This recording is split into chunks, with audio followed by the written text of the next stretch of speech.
¿Qué significa entrar hoy a la Iglesia Católica Apostólica Romana viniendo del mundo protestante? Vamos a verlo con Leonardo para que no te la cuenten.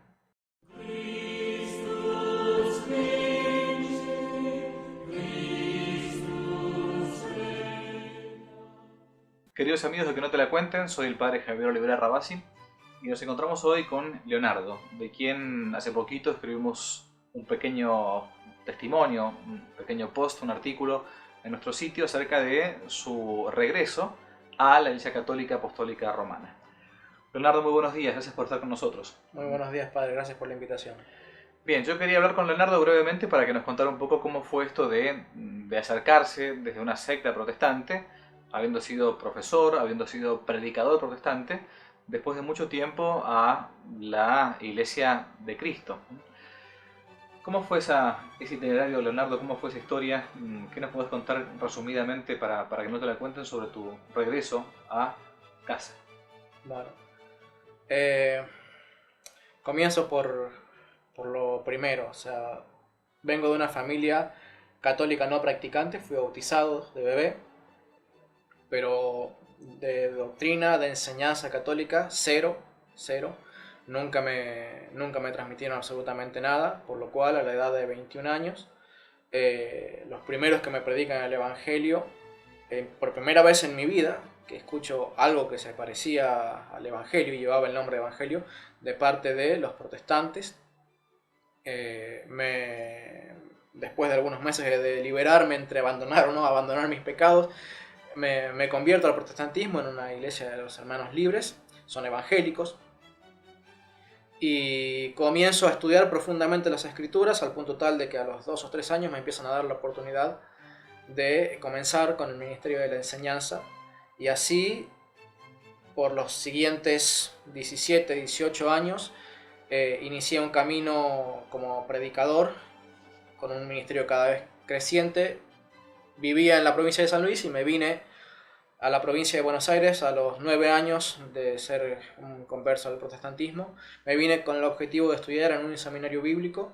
Comienzo a estudiar y cuando estoy sobre los años finales, faltándome algunas materias para poder terminar el seminario, comienzo a dar clases en el seminario, y al empezar a estudiar en profundidad las escrituras empiezan a surgirme ciertas dudas que no lograba resolver sobre el tema de los eventos futuros.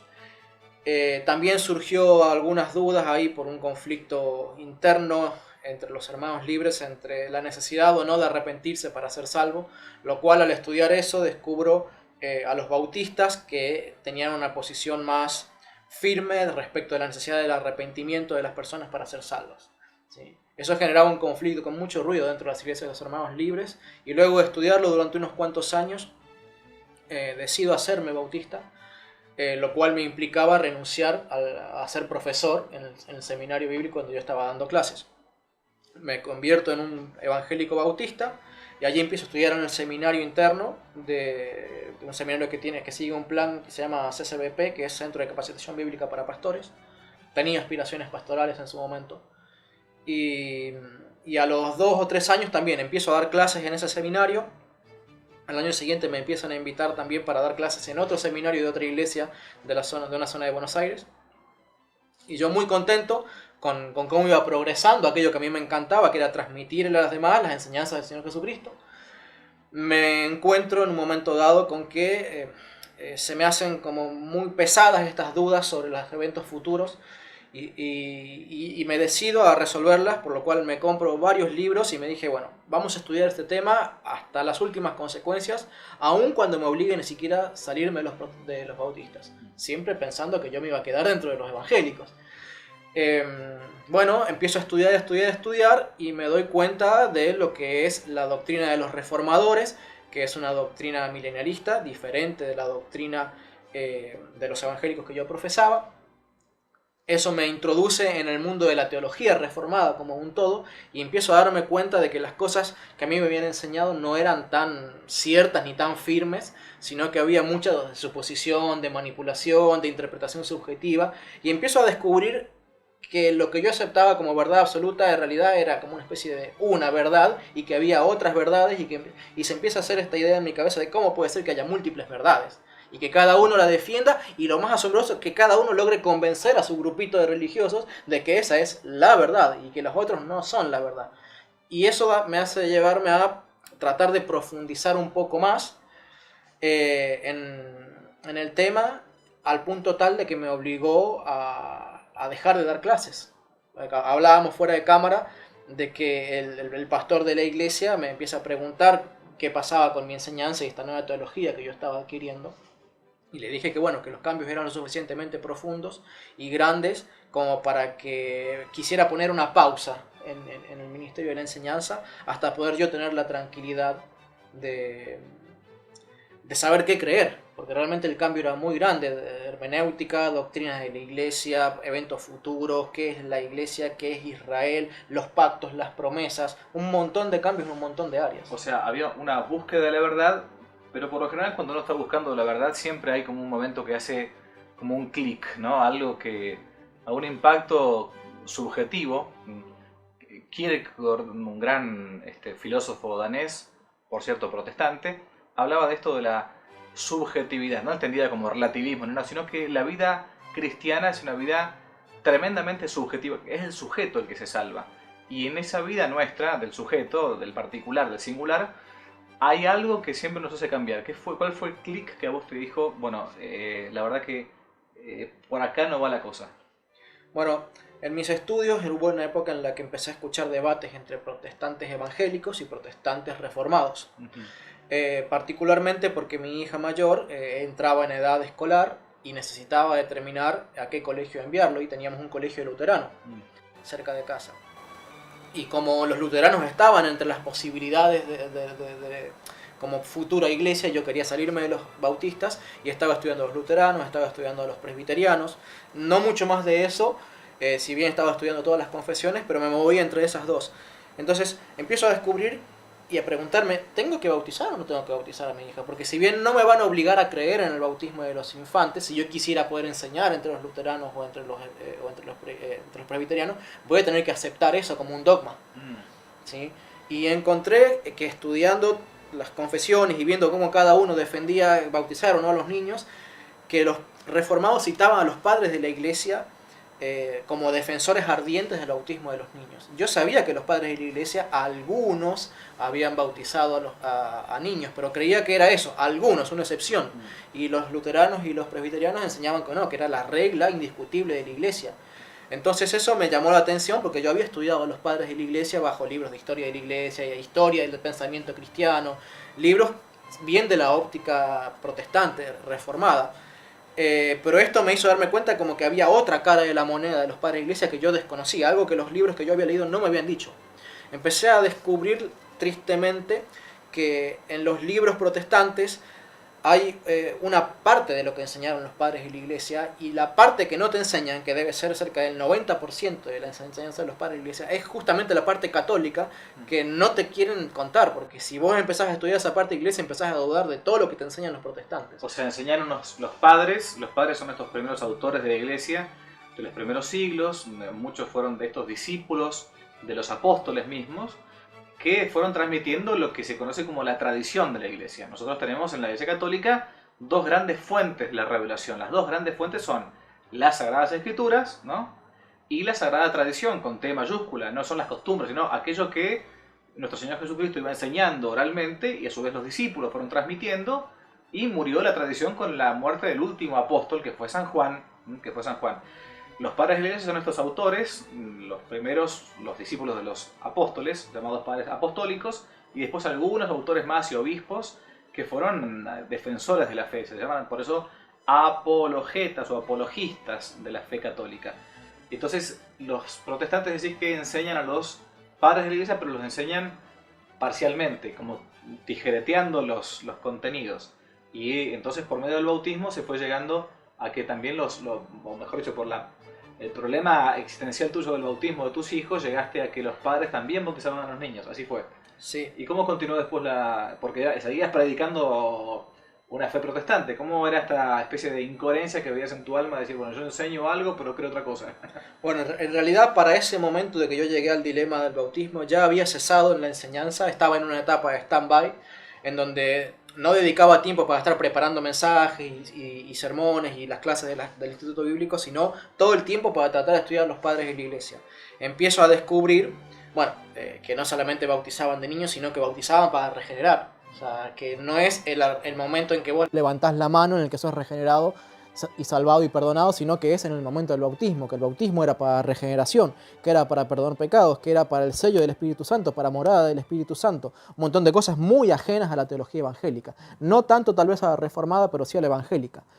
Empiezo a descubrir la Eucaristía, empiezo a descubrir la autoridad de Roma sobre las otras iglesias, la primacía de Pedro, bueno, un montón de cosas que realmente me empezaron a llamar la atención y empiezo a sentir la necesidad de dejar de lado los libros protestantes para tratar de buscar a los padres de la iglesia temáticamente, es decir, a ver si encontraba algo que me dijera, bueno, ¿qué creían los padres de la iglesia sobre el bautismo? ¿Qué creían los padres de la iglesia sobre, no sé, la venida de Cristo? ¿Qué creían los padres de la iglesia sobre el celibato? O sea, y encontré varios libros mayormente compuestos por ex protestantes o evangélicos que sin hacerse católicos habían llegado a los padres de la iglesia y se habían quedado ahí como una especie de limbo teológico en donde ni se hacían católicos ni se hacían protestantes, pero ellos empezaban a defender en sus libros que no existía sola fide, que existía la creencia en la necesidad de las obras para confirmar la veracidad de una salvación, que decían que no había sola escritura, que era necesaria la tradición apostólica, que hablaban del canon de la iglesia como el canon que incluye los deuterocanónicos, la Biblia católica, digamos, y no la Biblia mutilada que tienen los protestantes. Y yo no terminaba de entender, y decía, ¿cómo puede ser que haya protestantes que se salieron del protestantismo y no se hicieron católicos, pero enseñan las doctrinas católicas? Eso me llevó a entender en algún momento dado de la necesidad de ir a las fuentes primarias. Dejar por completo de leer compilados, pasajes selectos, no, ir a los padres de la iglesia, buscarme en internet las cartas de tal, las cartas de tal, las cartas de tal, y empezar a leerlas. Encontré en un portal online un libro que se llama Padres Apostólicos, de la traducción de Daniel Ruiz Bueno, que contiene todos los escritos o los más reconocidos de los escritos del siglo I y la primera mitad del siglo II. Discípulos directos de los apóstoles en su gran mayoría. Casi todos ellos fueron obispos puestos por los apóstoles, incluso hasta papas tenemos ahí en ese libro, y los que fueron los discípulos de los apóstoles, hasta la segunda generación. Y cuando leo en ese libro me encuentro con que solamente en ese libro el 80% de las doctrinas de la Iglesia Católica estaban enseñadas ahí. Imagínate mi sorpresa, porque los padres de la Iglesia ya me habían mostrado que había algo que no me habían enseñado los protestantes. Imagínate mi sorpresa cuando al leer las fuentes primarias descubro las doctrinas de la Iglesia Católica en ese libro, en el siglo I, cuando yo pensaba que en el siglo tanto se inventó el papado, en el siglo tanto la Eucaristía, en el concilio de tanto inventaron tal cosa, en el concilio de tal otro, y ver esas doctrinas allí en el siglo I para mí fue como degollar al mentiroso que me estaba diciendo en la cabeza los protestantes tienen la verdad, cuando en realidad todos los argumentos que me alejaban del catolicismo eran mentira. O sea que los padres de la iglesia, estos autores principales de los primeros siglos, son los que fueron llevándolo a la verdadera fe, ¿no? Bien, los padres de la iglesia. De hecho, Leonardo tiene ahora un canal de YouTube que está intentando hacer justamente esto, por el fervor del converso, la apologética católica, para también incluso difundir la enseñanza de los padres. ¿Cómo se llama el canal que tenés de YouTube? El canal se llama El Depósito de la Fe y justamente le puse ese nombre porque me di cuenta de que los apóstoles enseñaban que existía un conjunto de verdades que debía ser transmitido sin mancha, sin error, de generación en generación. Y le llamaban, entre otros nombres, el depósito de la fe. En latín se llama el depositum fidei, ¿no? Que es justamente esto, lo que hablamos recién de la tradición con T mayúscula. ¿Y cómo fue tu llegada a la Iglesia Católica? O sea, ¿cómo llegaste acá? ¿Cómo llegamos a conocernos? Llevamos casi un año de relación, de amistad. Bueno, ¿cómo fue tu llegada? ¿Cómo fue tu desembarco, digamos? Bueno, ese libro me terminó de convencer de que en la Iglesia Católica valía la pena investigarla. ¿Sí? Tal vez investigarla desde adentro, todavía no estaba del todo convencido de que fuera como una especie de obligación en ese momento ya hacerme católico. Pero comienzo a visitar a diferentes sacerdotes de la Iglesia Católica los cuales me reciben, me tratan de en lo posible ayudar. Yo tenía un documento de varias páginas de dudas bastante pesadas, y sobre todo muy puntuales sobre el tema de los padres de la iglesia. Y el tema de los padres de la iglesia no era un tema que todos dominaran completamente. Entonces, a veces, si bien me respondían de buena voluntad muchas cosas, yo me quedaba a veces con ganas de una respuesta más concisa, más concreta. Y, por esos días estaba mi mamá aquí en Buenos Aires, y ella le estaba predicando yo, porque ella también es evangélica, ¿sí? Entonces yo le estaba predicando todas estas cosas que yo había descubierto, y como este sacerdote con el que yo normalmente me frecuentaba estaba en un viaje misionero, yo no quería dejar pasar la oportunidad de que estuviera en el mar. Entonces fui a buscar a otro sacerdote, y concertamos una cita con él para ir a escucharlo con mi mamá. Básicamente que fuera una tercera opinión que le dijera a mi mamá, hacete católica. Claro, exactamente. Y qué sorpresa cuando este sacerdote le dijo, no hace falta que te hagas católica, porque fuera de la iglesia católica hay salvación. Y yo dije, no, yo no conozco demasiadas cosas de los padres de la iglesia, pero lo que fue muy claro para mí es que yo me tenía que hacer católico, porque fuera de la iglesia católica no había salvación. Y eso no había tutía, no había medias tintas con eso, o sea, o eras o no eras, ¿sí? Entonces entré con una charla amable con ese sacerdote a tratar de decirle a mi mamá, sí, mami, lo que este sacerdote te está queriendo decir es lo mismo que te estoy diciendo yo, lo que pasa es que él te lo está diciendo con mejores palabras, o sea, más amable, te tenés que hacerte católica, porque si no te haces católica, entre los herejes no podés ser salva. Entonces, bueno, terminó la charla, qué sé yo, pero mi mamá salió muy confundida y yo muy lastimado, porque yo había dejado todo por hacerme católico. Yo ya había hablado con mi pastor para abandonar la iglesia. Había tenido amigos que cuando les había contado que me estaba haciendo católico me habían echado de sus casas, me habían maldecido, pero literalmente maldecido. Había perdido todas mis amistades y estaba con mi esposa sola, aunque ella me seguía un poquito dubitativo detrás. Yo ya estaba dubitativo y mi esposa me seguía todavía más dubitativa detrás. Yo estaba muy solo en todo este proceso. Entonces, cuando este sacerdote me dice esto, yo estaba realmente muy angustiado, y mi esposa al verme así me dice, ¿por qué no consultás con alguno de estos apologetas que has estado consultando? Yo llevaba muchos meses, cientos de horas de ver videos de apologetas católicos, cómo ellos explicaban la fe, y me había identificado particularmente con José Plasencia, porque él también había sido bautista, ministro de la palabra, ex pastor, y había tenido un contacto interesante con los padres de la iglesia previo a su regreso a la iglesia. Entonces, decido escribirle, lo conozco, le cuento mi situación. Él, al ver mi angustia, se pone a investigar en internet y encuentra tu blog. Y al encontrar tu blog me pasó la dirección, yo me contacté con vos vía mail y bueno, concertamos una cita que nos permitió conocernos.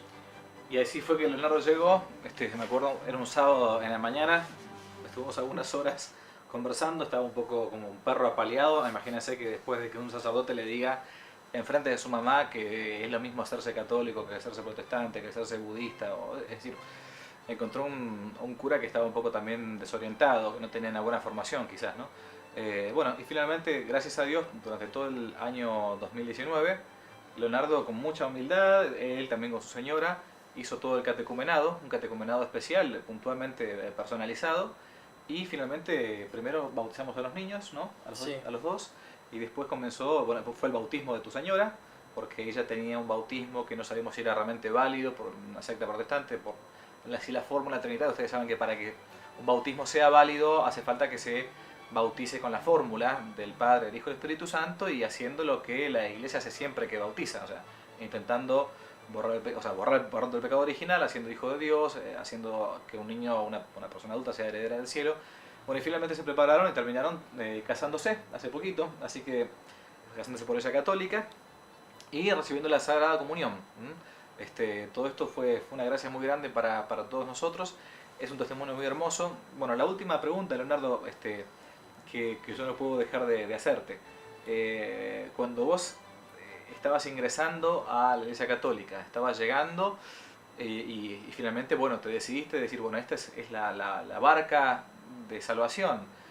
Finalmente es este lugar, con todas las fallas humanas que uno haya tenido, pero Dios te fue llevando poco a poco hasta acá. ¿Qué pasó cuando llegaste y te encontraste con que veías a veces divisiones, contradicciones, no solamente entre lo que uno cree y uno hace, como a veces nos puede pasar a todo católico, ¿no? Por ser hijos de Adán somos así, sino que a veces te encontrabas con que lo que sucede ahora en la iglesia, que un obispo dice una cosa, otro obispo dice otra cosa, hay cardenales contra cardenales, algunos dicen que está bien por ejemplo, que no sé, que se acepte el matrimonio de los homosexuales, otros dicen que no, que eso va contra la escritura, contra la tradición, contra el catecismo. ¿No te parecía meterte en una especie de barco que se estaba hundiendo, o sea, sabiendo que la iglesia va a estar hasta el fin de los tiempos, porque está profetizado por nuestro Señor Jesucristo, pero ¿no te parecía meterte en una especie de camisa de 11 varas? Bueno, sin duda que fue difícil, que lo tuve que meditar mucho, pero justamente mi comprensión inicial de la Iglesia Católica vino por los padres de la Iglesia, y el contacto de los padres de la Iglesia era el mismo o peor, porque sumado a los problemas de comunicación, a las herejías que constantemente surgían y que por lo general eh, quedaban bien formadas y constituidas antes que alguien se enterara, digamos, y pudiera ir a sofocar el incendio que se estaba armando. Entonces, la iglesia cristiana de los primeros siglos vivió rodeada de sacerdotes confundidos. Sacerdotes confundidos y un pueblo confundible, fácilmente confundible. Y sumado a eso estaba el tema de las persecuciones. O sea, yo me di cuenta que el contexto en el que se formó la iglesia católica y en el que Cristo la sostuvo fue un contexto todavía más difícil actualmente. No sé si teológicamente más difícil, pero sí desde el punto de vista de lo que veían los cristianos y cómo tenían ellos que fortalecer su fe en Cristo para decir, bueno, yo estoy en la verdad, esta es la verdad, y aunque se me caiga el de al lado y el de la derecha y el de la izquierda, yo tengo que seguir a Cristo. Entonces, fue justamente este concepto de entender que había un depósito de la fe que estaba prometido que se iba a preservar. No que todos lo iban a tener, sino que se iba a preservar, que dentro de la iglesia iba a haber quienes lo preservaran. Fue lo que me hizo justamente decir, bueno, vamos a buscar quienes lo tienen. Vamos a ver quiénes son los que dentro de la iglesia más fielmente se ajustan a esa enseñanza apostólica, la que yo encontré en el siglo I, II, III, en los primeros doctores de la iglesia. Y bueno, nada, me aferré a ese concepto, me aferré también mucho a una experiencia vivida personalmente cuando era protestante, de algo que terminó siendo un cisma en la congregación en donde yo iba, en los Hermanos Libres, donde yo era uno de los que estaba siendo afectados porque había gente que codiciaba, por así decirlo, el ministerio que yo tenía y me calumniaban mucho. Entonces, toda esa angustia yo la volqué en una canción en donde una de las estrofas decía algo como Cristo en la barca está, miremosle actuar, haciendo referencia a Cristo durmiendo en el cabezal de la barca, mientras que los apóstoles desesperados porque la barca parecía hundirse. ¿Por qué? Porque Cristo sabía lo que iba a hacer, pero los apóstoles no. Y el reproche de Cristo fue hombres de poca fe. ¿Sí? Entonces yo me aferré a eso que me había ocurrido hace ya 17, 18 años atrás y lo transporté, digamos, a esto. Digo, bueno, Cristo sabe lo que va a hacer con su iglesia, sabe de qué manera la va a sostener. Me identifiqué mucho de alguna manera con lo que vi en San Atanasio, y el periodo del conflicto con el arrianismo, donde él prácticamente era el único y el 90-95% de los obispos eran arrianos, ¿sí? No creían en la divinidad de Cristo, y sin embargo yo sabía que Arriano tenía la verdad porque había leído en los padres apostólicos que Cristo era Dios. O sea, siglo I, los discípulos de los apóstoles, Cristo era Dios. Y me había dado cuenta de que por un momento dado en la historia de la iglesia parecía que estaba en el fondo del mar, ¿sí? Que solo unos pocos salvavidas estaban sosteniéndola desde que no se hundiera completamente. Y dije, bueno, tal vez la iglesia católica está pasando por algo similar hoy. Entonces voy a seguir a San Atanasio, voy a seguir su ejemplo. No me voy a hacer como hicieron otros que sí decidieron abjurar de la iglesia católica y por causa de sus pecados o por causa de sus obispos, que esto, que no me gusta, esto, que no me gusta, esto otro, y se fueron de la iglesia haciendo un cisma. Y que hay varios ejemplos en los padres de la iglesia. Me aferré más bien al ejemplo persistente y tenaz de San Atanasio. Soy al depósito de la fe y aunque me destierren, aunque me expulsen, aunque mis amigos me echen de su casa, aunque tenga que venir solo a la iglesia católica, me aferro al depósito de la fe. Y por eso el canal se llama El Depósito de la Fe, porque fue justamente el conocimiento de esa verdad la que me sostuvo y que a los empujones me dice, tenés que hacerte católico, porque acá está el depósito de la fe.